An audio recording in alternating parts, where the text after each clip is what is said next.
What's up, everyone? Welcome to episode 5 of Open Experience. I'm Kyle. Next to me here is Jordan. What are we talking about today? I watched Shawshank Redemption for the first time. I watched it for the second time. Also, you have approximately 3 seconds to get your high in the middle of my intro. If you don't hit that 3 seconds, I'm moving on. I was getting something to drink. Nah. You knew we were starting, man. You got prepared yourself. You didn't count down this time. Shut up, man. Shut up. Hate you. What'd you think of it? Overall thoughts? It's a good movie. A lot of people have this in like the top 100 movies of all time. I'd have to watch it some more times to see if I would put it that high. Prison Break is definitely inspired by this movie. Yeah. Like the entire first season is basically this movie. Yeah. It is insane how much hilarious. Prison Break takes from this movie. Yeah, takes the rock or getting something under the rock or whatever. Takes that from it. And like the characters are sort of the same people. The interactions. I guess this was a book first. It's a Stephen King novel. Didn't know that. Because usually he does like horror stuff. So it was horror. Huh? Not watch the movie. This is definitely not horror. It could have been. It's definitely not. But it's a good movie. I like Prison Break more because like it's more fleshed out, and like the characters don't age in this, even though Morgan Freeman's been in there 40 years, which is kind of weird. He doesn't age at all throughout the film. They try to make him age. Like I'm pretty sure they put some like gray hairs on the main character guy. I don't know. On Andy Dufresne. Yeah. Dufresne, whatever his name is. He doesn't really age either, and he was in there 19 years or something. Yeah. But yeah, they don't age. But the crow gets bigger. Who? The crow. The bird. Does he? Jacob. He gets bigger. Yeah, he fits in his pocket, and then later in the movie, he's the same bird? This big. Yeah, I didn't realize it's the same bird. Jacob, bro. Because he said he was gonna let it free or whatever. He did when he died, or when he was getting out. I didn't put that together. That it was the same bird. Interesting. Well, at least there's one thing that aged about this movie. But I liked it. Continuity on your face. It's the only part. But I liked it. It's a good movie. I liked it. It's a good movie. Let's take us through it, man. All right, so it starts out, and I've watched this a couple days ago, so I'm gonna need some help with the plot. Oh, I don't remember it either. That's what she's here for. So it starts out, and he's in the car, right? And he has a gun in his lap. Yeah. And I think he's loading the gun. Mm-hmm. And you're like, he's about to go kill these motherfuckers, or he's gonna kill himself. Mm-hmm. And then I think it like starts out of his trial and stuff. Does it? Yeah, and it just like goes flashback. Oh, there's a flashback. Okay, that makes sense. And then I think it cuts to like his wife having sex with the golf person. Mm-hmm. He's a golfer, right? Something like that. But it cuts to them having sex. So you're like, oh, he's mad. He's gonna go kill him. And then you don't actually see him kill him. And then he gets thrown in jail. Mm-hmm. Tell the judge he didn't do it. Judge doesn't believe him. Nobody believes him, obviously. It's like, what a coincidence that your gun's in the river and we can't. Oh yeah, so they're at the trial, and I have some problems with this trial. So they're at the trial, and then his lawyer, not his lawyer, but like the person that's prosecuting him, he's like making his grand statement, his monologue, whatever. And one of the lines he says, if it was an act of crime of passion, I would be able to understand and I would condone this. But it wasn't an act of passion. It was premeditated. It was something along those lines. I'm like, so if he would have done this out of passion, he wouldn't be going to jail? No, he said he would understand it more. I think it's like the difference. But he said condone it too. But I think that's like the difference between murder 1 and murder 3 or whatever, or third degree murder or whatever. Whereas like one's premeditative and one's like you just do it in the heat of the moment type thing. So I don't think you get as much if you do it in the heat of the moment. And also, I don't feel like they had enough evidence to convict this guy. They didn't find the murder weapon. It was the 1940s. Do they care? I guess they just wanted to. But he's the successful banker. They didn't find a murder weapon. Like, there's a lot of like, I don't understand how. He probably shouldn't have admitted to any of this shit. It's like not like they have cameras. You feel me? Like, no, I wasn't there. What you mean? I guess. But I don't feel like he would have been convicted today because I don't feel like there was enough evidence for him. Good thing it wasn't today. Not necessarily a good thing, but like it wasn't today. So. But he gets 2 life sentences, one for each of the bodies. Yep. He shot him 8 times. Yeah, and the gun only held 6 bullets, so there was like you had enough time to reload the gun, with 2 additional bullets or whatever, which was, or shoot him in the head once a piece. That's what it was. Yeah. So then he gets to the 2 life sentences, and then we meet Morgan Freeman's character Red at the prison. He's cool people. And he's standing outside on the grounds or whatever, and he sees the bus pulling up with Andy and the rest of the new prisoners. They're taking bets on and they just start taking bets. And I was super confused. Didn't understand what they were taking bets on at first. I'm like, the fuck are they? I thought they were betting on who's gonna get beat up first. I thought that I don't know what I thought actually, but I didn't understand what they were betting on until the end of the bet happens. And Andy walks out, and Morgan Freeman's character's like, I'm gonna take him. Tall, lanky guy. Yeah. He was really tall, actually, when you see him standing next to everybody. In the doorways, he had to, like, duck down in a bunch of them. Like, bro, like, fix your doorways. In the 1940s, they're not tall people. There's some tall people. So then it takes Andy's character going through, like, the admissions process into the jail. Bro, they get sprayed with the hardest water thing I've ever seen. I didn't understand why they were spraying them. I didn't necessarily understand either. It's 1940s, man. And they're spraying them, and they're like, turn around. And then they spray him in the front, and then like they tell him to walk to the back of the thing, and he starts walking towards them. I'm like, he about to die. I'm like, I don't understand why. Then they just throw like flour on him. Like, what is going on? The flour. I was like, is it like Home Alone where he turns them to the chicken? I was super confused. I was like, what's the point of throwing powder on dude? Yeah, I didn't understand either. So then they throw water on him. And then he gets his clothes, he gets his cell. And then I think it cuts to him eating for the first time. And he sits down by himself. And he's picking through his food, and he finds a maggot. And this is a disgusting ass scene. I thought dude was gonna eat it. I did too. I thought dude was gonna eat that shit. I was like, bro, don't do that. Come on. It was Brooks that asked. He was like, "Are you gonna eat that?" And he was like, "Hell no, I'm not eating." He said, "I didn't plan on it." What the fuck? So then Brooks takes it, and he's looking at it, and then he just opens up his pocket. It's Jake, bro. Huh? It's Jake. Jake. A little birdie, bro, in his jacket. I was like, no, his name is Brooks. No, it's Jake, man. Damn. Is that really his name? The bird, yes. I'm not good with names. So I guess he gives Jake the fucking maggot, and he just gives it to him. He said, "This is for Jake. I'm healing him until he gets big enough to fly." And then I wrote down, I like this old guy with the bird. Dude was weird, man, but I liked him too. He reminded me of D.B. Cooper from Prison Break. He was nothing like D.B. Cooper from Prison Break. Just like D.B. Cooper. No, it was not.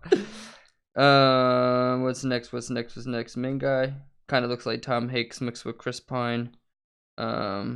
His voice sounded like Charlie Sheen too. It was weird. So then I forget how I think Red, or it cuts to them outside again, and Red's standing there, and Andy overheard that Red is able to smuggle shit into the prison. Because like I heard you're a man that's able to get things. I'm a man that's able to get things and locate them time and again. Something like that. So then he asked for a rock hammer.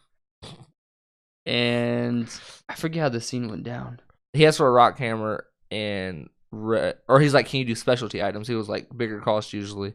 And then he was like, "All right, I want a rock hammer." He was like, "What do you need with the rock hammer? Either you're trying to hit somebody, or you're trying to dig your way out. And I don't want to be a part of either one of those." He was like, "No, I don't want to do either one of those. I like sculpting rocks or whatever." He was like, "And then you can use it to dig out if you want or something like that." And he was like, "No." He's like, "Well, if you get caught, you never got it from me or like that, and we don't do business together if you snitch on me." And then he like kind of chuckles, and he was like, "Why are you laughing?" He's like, "You understand?" He's like, "You understand?" You see the rock hammer's like this fucking big. Yeah, at first when he said rock hammer, I was like, I don't know what the fuck a rock hammer is. Like I didn't realize what he was talking about. And then Red says that he takes a 20% markup. And then for being a specialty item, it'll just cost him an even 10. Because I think he said it costs like $7.80 or something. Which his prices aren't too bad. Only 20% more for smuggling shit into the prison. Man, like he's the one taking all the heat if he gets caught. Man. So then he gets the rock hammer. Then it shows how the rock hammer got brought into the prison with the garbage or the laundry or whatever. Yeah. Then it shows the laundry attendant like stuffing it into Red's clothes. This man has unlimited amounts of cigarettes. He does have a lot of cigarettes. Like, how does he get all that? I don't understand. Smokes it in. Also, how is Andy giving him $10? You get like prison cash or whatever for like working. Because Really? he works in the like the laundry thing. You get money for working in there in the prison, so you can buy like at the convenience store in the prison. There's a convenience store in prison? Mm-hmm. Bro, I'm going to prison. You don't want to go to prison. Oh, I forgot another go. thing. Another parallel to Prison Break is Teabag. I don't remember his name in this movie, but there's a Teabag, and then they're called. I think his name's Boggs, and the sisters, or what the other people are called. This is Prison Break all over. This is Prison Break. No, Prison Break is this. So then Rockhammer, and then what happens after that? He gets the Rockhammer in Morgan Freeman's cell. He opens it up and he laughs, and he's like, "Okay." And then he drops it off to Brooks, the bookkeeper. Oh, and then Brooks walks it over to Andy and hands it to him, yeah, with the book. Mm-hmm. And then what happened after this scene? So after that, Brooks hands it to him, and I think he goes and sculpts stuff. Yeah, because he has a lot of sculptures on his window that's looking outside. But it might be where he's like trying to, like, the sisters are looking at him and trying to attack him and stuff. I don't remember. The next thing I have written down is outside detail. The fuck does that mean? When he's helping. I think this is when they're doing the guard. Clancy, his name's Clancy Brown, the actor's name. The guard asks they need like a week to retar the roof or whatever, and Red gets his entire group and Andy to help retar the roof.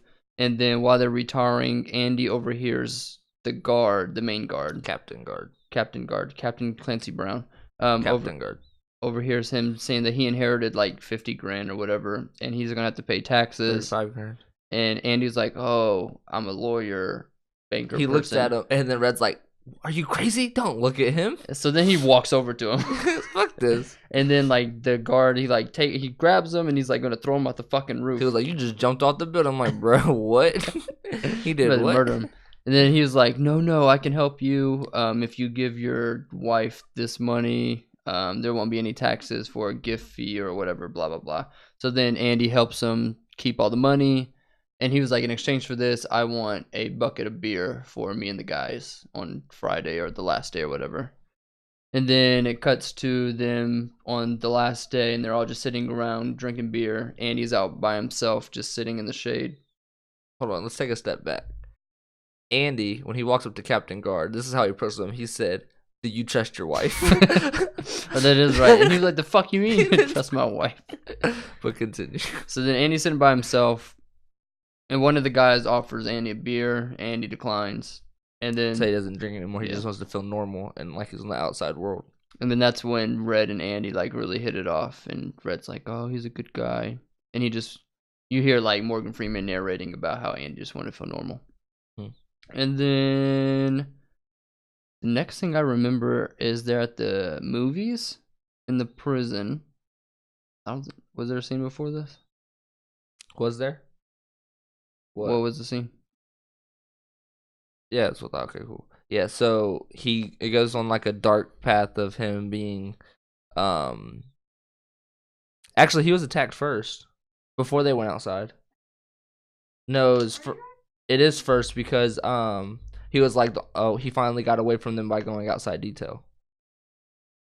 Yeah, so before they went outside, he got attacked and raped by the sisters. Was that the time when he said that I'm gonna bite your dick off? No, that was later. That was hilarious.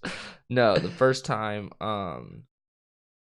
somebody said he needed to grab something from like the back or something like that, so he goes and grabs it, and then they all just like pop out, and he like pushes them away, and then okay, I remember that. Yeah, that happened a couple times. Yeah.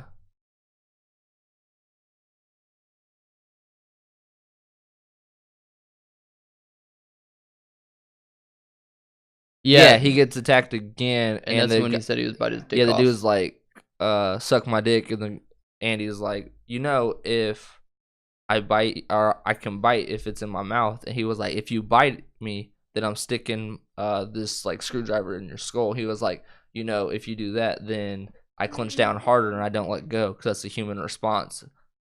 And then he was like, "All right." So they just throws the knife, just beat him up, and then beats him up, and then probably rapes him. What I assume happened.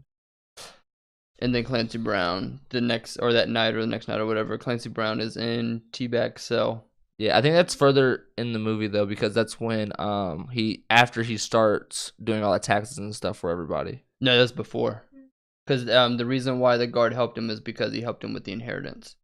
And then after that attack, that's when the warden confronts Andy in his cell when they're looking for I guess, something. yeah, maybe. Yeah.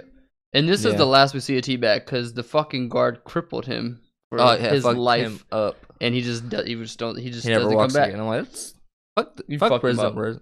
Fuck prison. And then I'm trying to get that prison currency though. I bet it has a good American dollar to prison ratio. You know what I mean?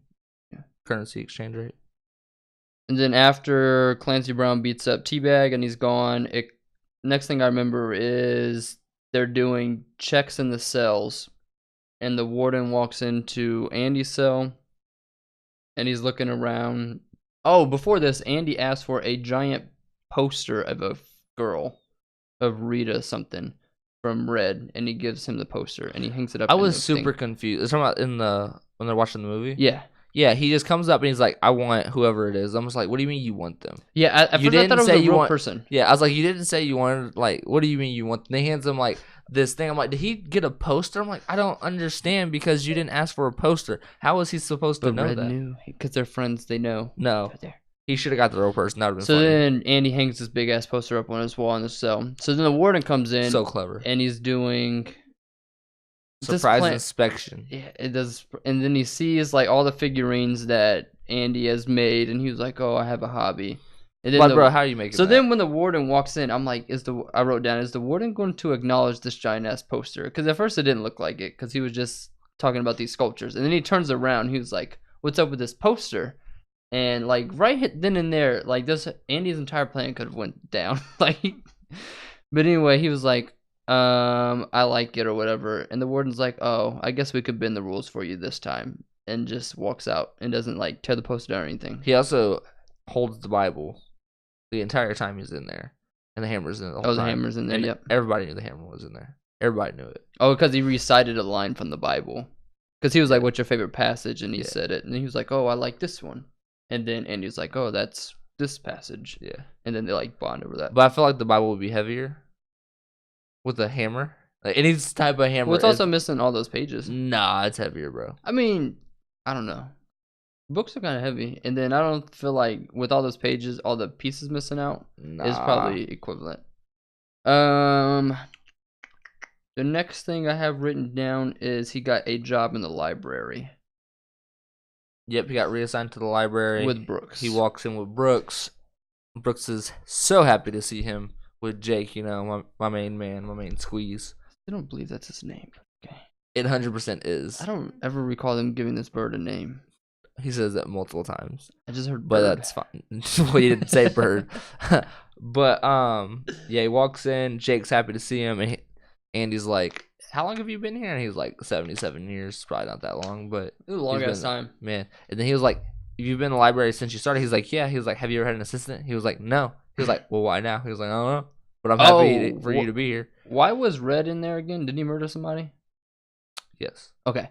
So earlier in the movie, when Red first meets Andy, Red asks him what he did, and he was like, Andy says, "I did nothing," and he's like, "Oh, you're just like everybody else in the prison," and it's a running gag throughout the rest of the movie. Yeah. Whenever somebody asks. That's probably how it really is, but I didn't shit. Probably. But Andy really did nothing. And this man, Red, and I'm pretty sure everybody gets like denied parole every time. Oh yeah, I'm like, he did. At first he's like, "Oh, I'm like, I might get this," and then each time after that, he's like, "Fuck this, I don't even want to be here."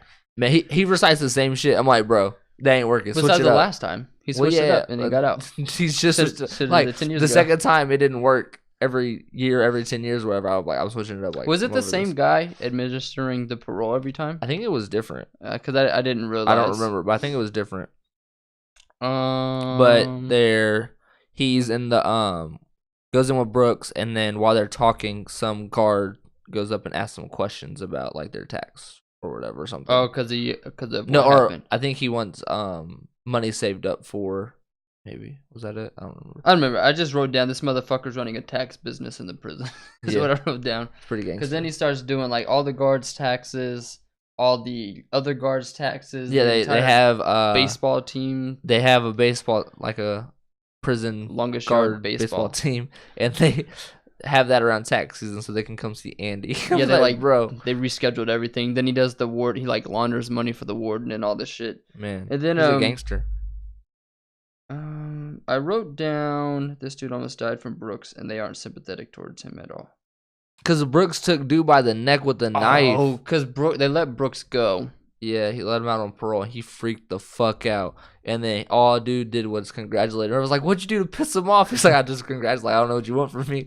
Like, my bad. But, like, I could understand where he's coming from. If he's been in there 50 yeah. years, he doesn't know the outside world. Like, and like, it's scary. I think it was probably Red commentating. Maybe it wasn't. But whenever he was out and he was walking around, it was Red. He was like...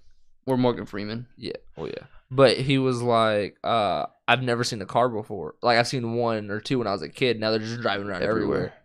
Bro, he could have got hit. He was like a child. He walked in the middle of the street. Sure did. So then I wrote down, fuck this crow. I don't know what the crow did. He didn't do nothing to nobody. That's what he did.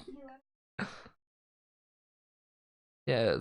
Are you mad that the crow flew away? Like, I don't know what you're coming from. No, something happened with the crow for me to write this down. Nothing happened with the crow. Something happened. He put the crow on the windowsill, and he was like, all right, I'm leaving. You gotta leave, bro.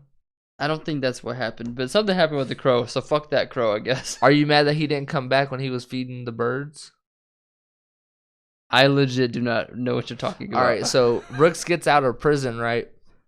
And they goes through his life where he doesn't know cars and everything's new to him, and they set him up with this apartment. And then he gets a job at the grocery store or whatever, and his hands hurt from bagging. He doesn't bag fast enough. Customer complains on him day one, saying he doesn't double bag his shit. I'm like, dude's been there for a day. How you know he don't double bag? Like, because he went there earlier, he got milk, and then he came back. He was like, I forgot the eggs. I guess, man. And then it's like, the only thing I like to do is I come to the park and I feed the birds. And sometimes I hope Jake shows up, but Jake never shows up. And he's just feeding the birds. I don't remember this at all. Like, I remember the grocery store. I don't remember the birds part. Yeah, he's feeding birds on a park bench. Why did I write fuck this crow? Probably because he didn't show up at the park. I don't know. That's all I got. I don't think so. I don't think I wrote fuck the crow for that. I don't see any part of the movie where you're writing fuck the crow. I'm going to go back and watch this scene to figure out. And next week I'm gonna have this. I'm gonna have not. You're gonna rewatch the whole movie of like, no, I'm just gonna, cat. No, because I have it written down. It's in between when he almost killed the guy and when Brooke dies. So it's happened in that 10-minute span. Whatever. The crow did something. But he feeds the birds. Then he goes home and he doesn't like life. He said he has nightmares a lot. He wakes up, doesn't know where he's at because he's not home in jail, which is a weird spot to be calling home. But I mean. He's been there most of his life. I know, it's just crazy to me. But and then he writes his name saying Brooks was here. Then he hangs himself.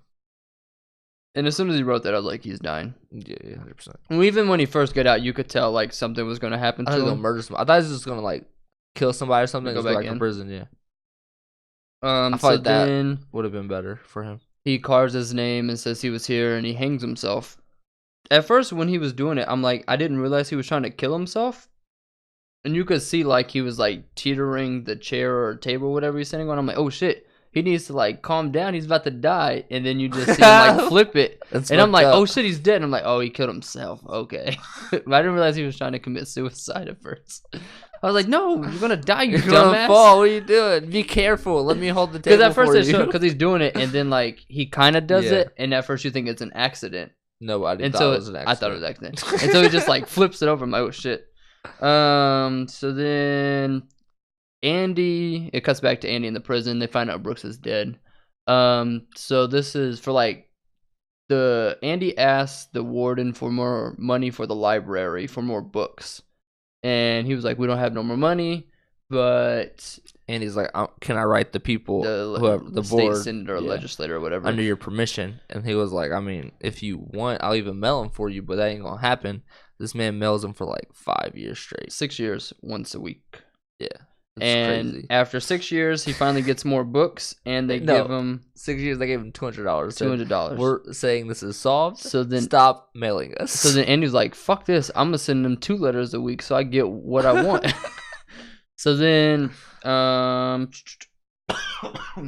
that what happened? Yeah. Yeah. Tell him. He sends 2 letters, and then they end up donating a bunch of books from like libraries and churches and everywhere. A bunch of places, yeah. And they also give him some money to remodel the library to make room for everything. I think it was like $500 total. Yeah. Though.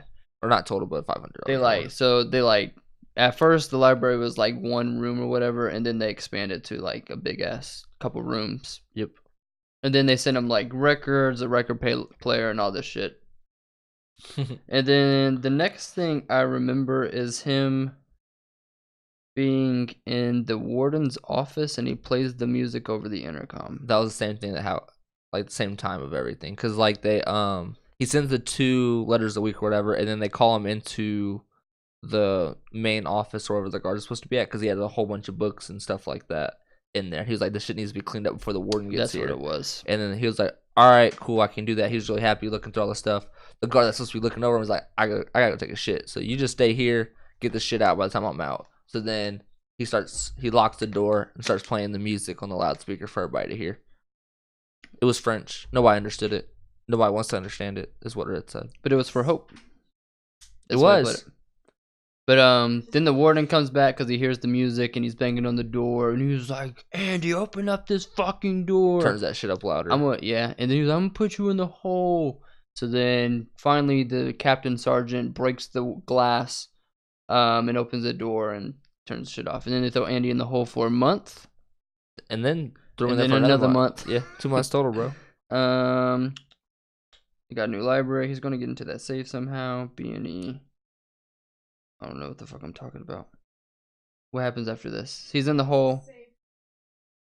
He's in the hole, and then he gets out, and then he's helping the warden with all the tax stuff. Oh, and he doesn't want to do it anymore.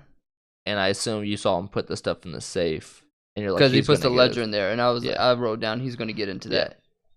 And then this is when another guy gets thrown into jail. The Grease guy. Yeah, the greaser from Greece. He's from Greece, 100%. He gets thrown in for robbing somebody, I think. I think they said he did a B&E, and I wrote down, and I ain't talking about bacon and eggs. The same thing I thought of, too. Because I think Red was commenting, he's like, and B&E is breaking and entering for you guys that aren't in jail or something like that. I'm like, bacon and eggs. But, so he's like, he has a kid and wife or girlfriend or some shit, and he's like, "I want to get my GED or my diploma or whatever." So then he asks Andy to help him graduate, because Andy's helping all the inmates get their diplomas from high school, and he's teaching everybody. Yep. And I wrote down, I like how Andy helps the inmates, and he helped. Oh, because his name's Tommy. Tommy Boy. Was a movie. I know. Who's in it?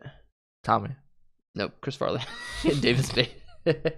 But so then Tommy goes and asks him to help him get his diploma for his wife, girlfriend, kids, or whatever. He says, I don't read that well. He said, "I don't help losers," is what Andy told him. Oh, because he said he didn't know if he'd want to commit or have to drive. He was like, "I ain't no loser. I'm tired of being whatever." But he said, "I don't read that well." Yeah. So then Andy's like, "All right." No, he said, "I don't read that good." And then Andy's like, "Well." That's what it was. He was like, "Well, what the fuck we talking about?" So Andy's teaching him how to read, like, from the very beginning. He's teaching him the alphabet. Like, the alphabet, dude. I was like, come on now. That's pretty disrespectful. Like, that's fighting words right there. This is Z. Like, bro, come on. So then he helps him, and then it cuts to Tommy taking the test, and Andy's sitting there with the timer or whatever. And I'm like, Andy could definitely cheat for this mode, because they just mail it off. Man. He could definitely cheat. Because at first I thought Andy was going to grade it himself. I did too. I thought it was a practice test, like a PSAT. But no, this is like the final test. And then Tommy was like, "No, I got a 0 or whatever." And Tommy's like, "No, he said I got 2 points." No, I think Tommy or Andy was like, "No, you got at least 1 right." He was like, "Fine, I got 2 points then." And he crumbles it up and throws it away and like storms off. And then Andy goes and picks it up, and then he mails it off. I thought he was gonna pick it up and grade it too. Yeah, I was like. And then after this, it cuts to Tommy telling Andy, or something happened. Oh, Tommy was asking Red what Andy was in prison for. Yeah, and Red said about how somebody got, or his wife, or Andy's wife and her new lover got murdered. He was a golfer, and he said he didn't do it. And then Tommy's like, "Fuck, I know the guy that did it." And he tells Red this, and then they both go tell Andy. And Andy's like, "Fuck, I'm innocent. Told you guys, I'm gonna tell the warden." And fuck this warden. This warden is a fucking dick. But he's also laundering money. Yeah, so he doesn't give a fuck about I would have told my lawyer or like somebody. I guess I don't know how it was back then, but that's who I would have went to. Like I would have mailed my lawyer or something. You're mailing 7 letters a week. Like why can't one be to a lawyer or something? So then Andy tells the warden about how Tommy knows the guy because they were roommates or cellmates or whatever. And the warden's like, well, how do we know he's not lying? We don't even know if the guy's still there. We have no way to track him down. I'm like, you guys have some way of knowing where the fuck this guy's at. I don't know. Some way. I don't know, because this man Andy just created a random ass Randy Stevens from fucking thin air, wherever the fuck dude's name is. Like, I got a driver's license, a birth certificate, a social security card. I'm like, I don't think that's how it actually works, but maybe 1940s is like, bro. But so then the warden's like, nope, we're not going to help you out. And then Andy's throwing a fit or whatever. I think they might put him back in the hole. I think so. And then the warden goes up to Tommy. And they're outside in the rain. It's dark outside. I don't think it was raining. But they're just standing in the middle of the thing. And I'm like, oh, the warden's about to kill him. And the warden's like, Tommy, is what you told Andy true? And Tommy's like, yeah, I can testify. I know the guy, blah, blah, blah. So then the warden's like, okay. Well, before that, Tommy boy gets his test results. Oh, and he passed. That's what it was. Yeah. He passed too. But then the warden's like, all right, so you're telling the truth? And he like walks away and he signals for the captain sergeant to kill Tommy. He shot him like 3 times. Just like bang, bang, bang. And then the next day, the warden goes to Andy's cell in solitary. And he's like, I bet you already heard, but Tommy's dead. He tried to escape last night. So we had to kill him.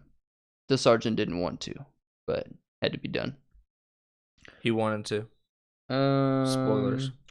And then this is when he got locked in for 2 months.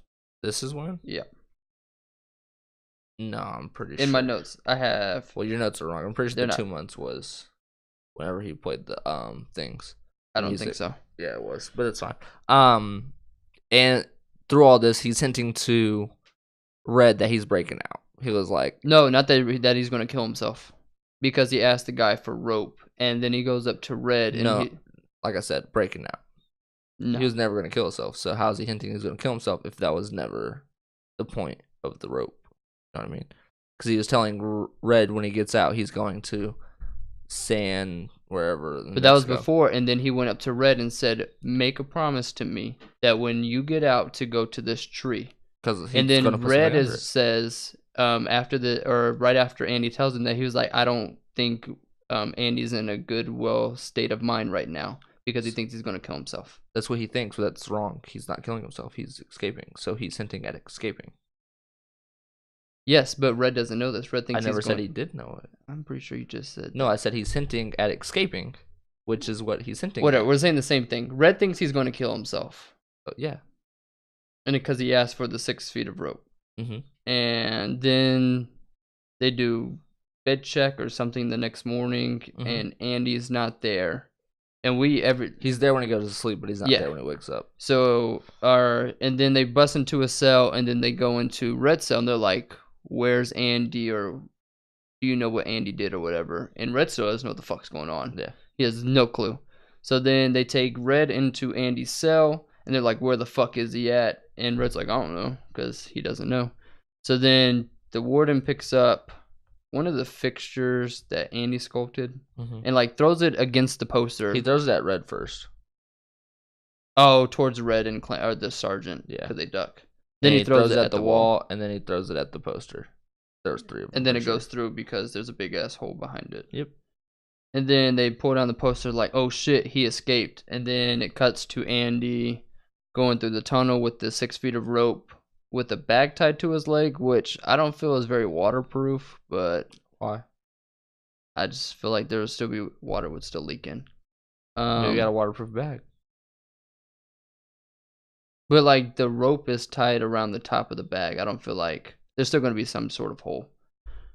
But anyway, he's going through the sewer, and then he finds this sewer pipe, and luckily it's lightning outside. So whenever the lightning strikes... He planned it for that night because he knew lightning was coming. Did he? Because it was bright as day out. It was really bright outside in the daytime. You act like you can't like figure out the weather forecast. You know what I mean? In the 1960s? I don't know what... I mean, he had a waterproof bag, Jordan. Anything's possible. In the 1960s, he knows it's going to rain. I'm pretty sure it's the 1940s. It was 1965 when he broke out. I'm pretty sure it's 1947. He didn't get into jail until 1949, so... I So just read he broke out in 47. So he broke out in 47. He went in jail in 49. He time traveled. But anyway, Captain Marvel. I guess. But anyway, every time the lightning strikes, he hits the pipe with this rock. He only hit the pipe 3 times, maybe. That's all I needed. It's 1947. They didn't have very good pipes, bro. I guess. So then he gets in, and it's in the fucking sewer with the poop and shit, and then it shows him puking, which is they had to show me this. They had to show me this. They're being realistic because that's nasty. Like, bro, keep me in jail. I don't think I could do it. But he's in this pipe for 500 yards, and he's like, "That's 5 football fields." And then thanks, bro. That pissed me off, Loki. And then it cuts to him outside in the rain, away from the prison, and you see Andy slide out. Yep. And then Andy's free. What happened last? He takes his stuff off. He has the suit on. He stole the warden's shoes.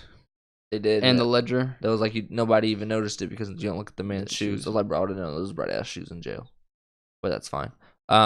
He had the books with him. I think it cut back to the books of him stealing it and switching him out or whatever. Oh, the ledger, yeah. Yeah. And then I think it just goes through him going to the bank, and he's like, I'm Randy Stevens, here to pick up my millions of dollars that is in this bank account. He's like, oh, I'm so sorry to hear you go. And he like did that to like 4 or 5 banks or something all in the city and took all this money. And then he went to El Salvador, or wherever the fuck he went. It's in El Salvador. And then he read a postcard of Fort Lauderdale, maybe. No, it wasn't right. Fort Jackson. It was Fort something. It's somewhere on the border. Yeah. He also told the cops about the warden laundering money, and the warden committed suicide. Ooh, that was gross. He was like, I'm not going down without a fight. And I'm like, oh, is he about to, he has 6 bullets? I thought he was about to try and, like, fight his way through all these cops. But no, he just committed suicide. I'm like, what a bitch. That's not a fight, bro. Like, what do you mean? But yeah, and then you gave up. Captain Guard got taken to jail. So that was exciting to see. What did he get taken to jail for, though? I don't remember. They didn't say, but he wasn't. Oh, murdering Tommy. I'm pretty sure. But how did Andy know that? Andy knows. Maybe it was in the ledger? Why the fuck would he write that down, though? Because if he did that, he deserved to get caught. Like, that's the dumbest thing. I don't know. But yeah, he told him about killing Andy. Interesting. No. I don't think it was killing Andy, actually. I think it might have been killing the first guy that was in there. The guy that was crying, the fat guy. They call him fat ass. And he beats him down really bad. And there was the nurse people were off duty for the night, so he laid there until the morning. He was bleeding. The guy that first came to jail with Andy Dwyer. Okay, I remember. I think it was him he murdered. Okay, and he knew because he watched it. Gotcha. Okay. Maybe. That makes it sense. wasn't. I don't know. I'm pretty sure that was. Either way, he went to jail for something. Yeah. And then it cuts to Andy on the outside, and he picks up something. Somebody picks up a newspaper, and it's called the Daily Bugle, which is a Spider-Man newspaper. So I thought that was weird that it was in this movie. Hold on, you noticed the Daily Bugle, but you didn't notice Jake the entire movie. Yeah, did you notice the Daily Bugle though? No, not at all. I was worried about it. Jake. Was somebody picked up a newspaper. It said Daily Bugle on it. I thought it was weird. You probably misread it. No, because I even rewound it because I was like, why is that in this movie? And then it cuts to Red going back to the parole board, And he's like, fuck this. This is my fourth y'all time. Want me out, man. And he was like, he just changed up. He was like, obviously, you guys, I'm gonna be in here for life, so it's not gonna matter what I say. They're like approved. So then he's like, fuck, I was expecting to get out. So then he goes to the house. He goes to Brooks' house, which is weird that it was the same house. Why is that weird? Because how did he know it was the same place? The parole board hooks him up with the job in the house. Oh, really? Yeah, they said that. Huh. When did they say that? When Brooks gets out. Didn't realize that. Yeah. So I assume it's like an apartment or whatever that they control over for this reason. Interesting. So it just happened to be the same room. But the Daily Bugle's, I remember that. Man, you remember anything else, but it's cool. So then it shows him doing the job or whatever, and then he's the grocer. He has to go to the bath. He raises his hand. Yeah, he was like, "Hi, the restroom boss." He was like, "Red, come here. You don't have to ask me. Just go." He's like, "Oh shit, this is the first time in 77 years that I don't have to ask you to the restroom." In 77, it was like he doesn't look as old as he's supposed to be. It's probably like 50 years, but either way, he's not as old as he's supposed to be in this movie. But if you look at Morgan Freeman right now, this is still 20 years later. He don't look that old. Like he looks same. He looks older than this though. No, he doesn't age. Just Jake ages. That's it. Jake is not. It was a different bird. And then he was like, I really just want to go rob a store. I know. He wants to go back. But I made a promise to Andy that I'm going to go keep my promise or whatever. So he takes like the weirdest fucking cab I've ever seen. At first, I thought he was driving. No. I was like, when did he learn how to drive? But yeah, he takes a cab out to these random places. And I'm like, I don't need more notes. In the prison, Andy was like, "Do you know where this is at?" No, I don't know where this random ass farm's at, bro. And he goes directly to it. He's not like he's wandering around. And he's like, "Go find this one specific tree." I'm like, "There's a bunch of trees around." And he was like, he was like, "This one hayfield in the northwest corner." And there's a black glass rock that's not. He goes directly to this black rock, like it's like in a game. I assume it's edited, but like you could have made him like sun up to sun around. Down. You feel me? Like. And he finds a black rock and he like lifts it up and it's in a lunchbox or something. And he pulls out a note and some money. Yep. And the note tells him like, "Oh, if you're reading this, you're obviously out. Come meet me here at the place I told you I'd be at," or something like that. And then it cuts to Red just sitting there. At first, he's like, before he opens the box, he's like super like looking paranoid. Around. Yeah. Yeah. Suspicious is a trap. Suspicious is this the one I was trap, looking for, bro. But he's like, "What is Andy gonna pop out and scare me? Like, the fuck is going on? Somebody gonna come to this random ass farmland? Be the fucking Captain Sergeant." So then it cuts to Red walking on the beach and he sees Andy fixing a boat or something. I don't know what Andy's doing. Well, first he goes and gets a ticket for a bus ride to whatever he crossed the border at. And he was like, "Hopefully I can get across the border." Oh, because he's on parole, so he can't leave the city or whatever. Yeah. But then he gets over the border. He gets on the beach, sees Andy. Andy doesn't walk or run up to him. He just walks like really slowly, and then they give each other a big hug, and it fades to black. Andy's probably tired, bro. He's working on this boat all by himself. But he's been out for years. I still don't. I guess it'd be a year, because 47. So Red got out in 48. No, Red got out in 38 because he's a bigger time traveler. So that'd be so cool if they turned into a time travel. No, then it's fucking Prison Break. Oh, but the similarities between Prison Break. Okay, so I was thinking about this. So Brooks reminds me of DB Cooper. Yeah, I guess. Andy is basically Michael and Lincoln put together. How? Because he's Michael because he plans to escape and he escapes whatever. He's Lincoln because he's in jail for something he didn't do. So he's like a mixture of the Schofield brothers. Red is basically, he's kind of like CJ in a way because they can like get stuff into C-Note. Oh, who the fuck is CJ? His name's CJ, but he's known as C-Note as well. But he's basically C-Note. There's really no Sucre. But then like Andy's relationship with the warden is the same relationship as Michael has with the warden. The Captain Sergeant. The warden in Prison Break was a good warden though. Yeah, but Captain Guard is he's basically Bellic. He's definitely Bellic. Yeah. But like the similar is pretty insane.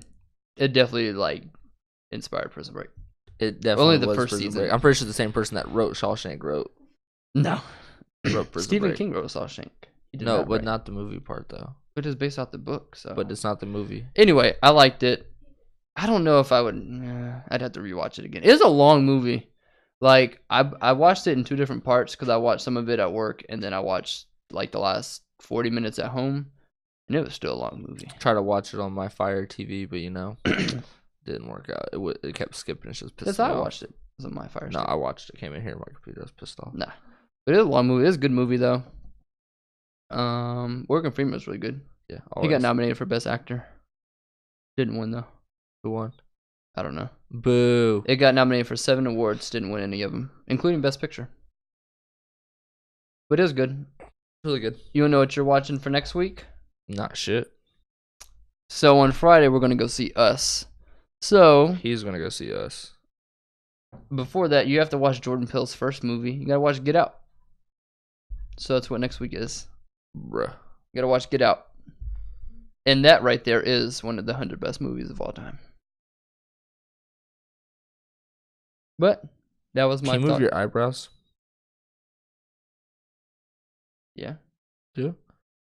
No, I already did it. Do it again. Nope. So that's what I thought of Shawshank. I liked it. Do you have anything else? I can't move my left one down and my right one up. You don't really care.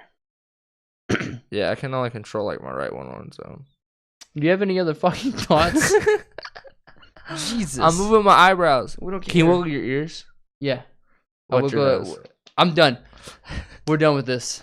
Hit the subscribe button over here. Check out our other videos in the middle and on his side. Tune in Thursday for Infused Senses. One less call. Thursday, one less call. Yes, Fast and Furious. Shh, don't tell people. Teasing it. It's disrespectful, man. And then next week, apparently, he's going to watch Get Out, and I'm not. So, till next time, guys. Till next time.